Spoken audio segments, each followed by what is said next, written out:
Hello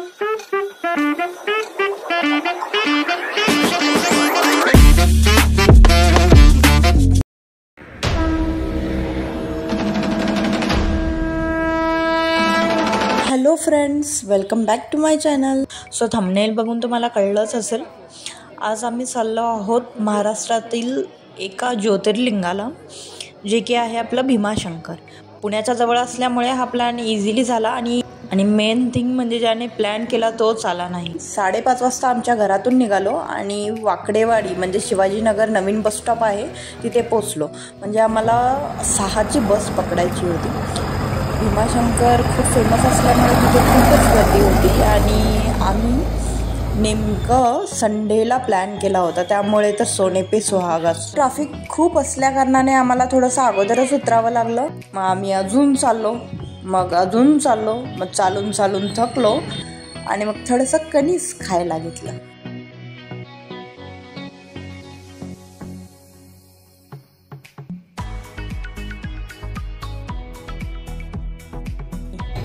ते विनय आणि मी थोडीशी ओव्हर ॲक्टिंग करत आहे.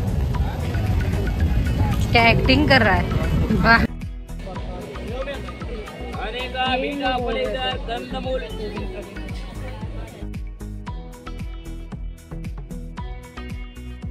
ते वेगवेगळ्या प्रकारचे आयुर्वेदिक औषधी. जर तुम्ही भीमाशंकरला आला तर विकेंडला तर येण्याचा प्लॅनच करू नये आणि आला तरी सकाळी लवकर येण्याचा प्रयत्न करावा.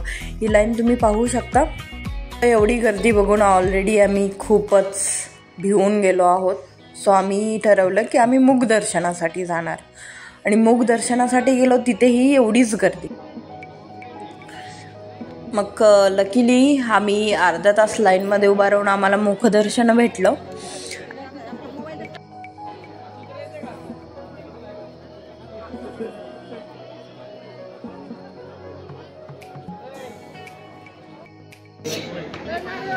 हे आहे मोक्षकुंड.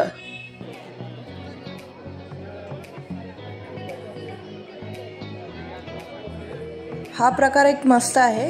इथे जे आपले भक्तजन वगैरे आहेत त्यांना बसण्यासाठी चांगली व्यवस्था केलेली आहे. दुसऱ्या स्थानाला जाण्याच्या अगोदर थोडासा रस पिऊन यावं म्हणलं. आता आम्ही जातोय भीमा नदीच्या उगम स्थानाला. आम्ही लोक निघालो आहे आता चालत. हाय हाय कर विनय. इथून पायवाट आहे.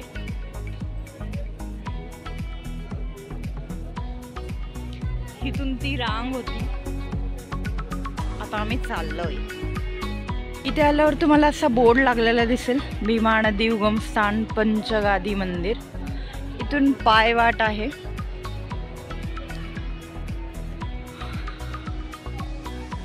जंगलातून थोडासा रोड आहे 5 मिनिटाचा. इथे कचरा आहे.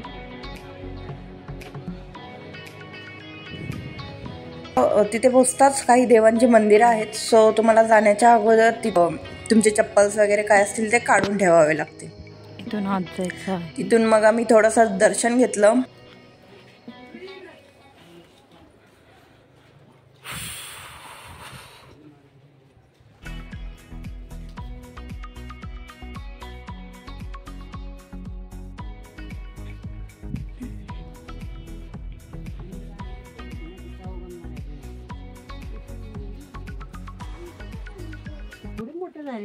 फक्त मेन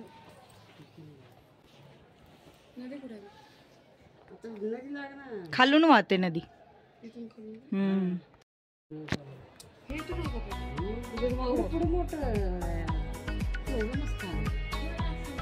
इथं बघू शकता, काय झाडी, काय डोंगर, सगळं ओके.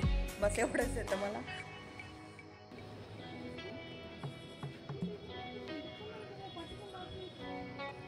सो तिथील एका गुरुजीने आम्हाला थोडीफार माहिती सांगितली.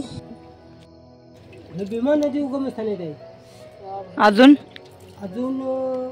कसं आहे का, इथनं भीमा नदी आषाढी वारीच्या टायमाला ज्या वेळेला पुरी महादेवानी वारी चालू केली त्यावेळेला भीमा नदीचा उगम झाले, पंढरपूरची वारी चालू. अच्छा. हो. आणि हे देव वगैरे कोण आहेत? पंचगादी देवस्थानी मंदिर जे आहे ना, हा हा. ब्रह्म विष्णू चंद्र सूर्य महेश आणि गणपती यांच्या साक्षानेच ही भीमा नदी ते उगम झाला. अच्छा. अजून काय इथला इतिहास? इतिहास दुसरं काय नाही, आता एवढंच आहे. पुढे कुठे कुठे वाहत जाते? पुढे मंदिरापासून गुप्त भीमाशंकर आणि गुप्त भीमाशंकर पासून कोटेश्वर पासून थोडी मोठी होत, कोटेश्वर पासून मोठी होत जाते नदी, तो डायरेक्ट पंढरपूरला. अच्छा. खत्म. Bye bye, tata, goodbye, गया.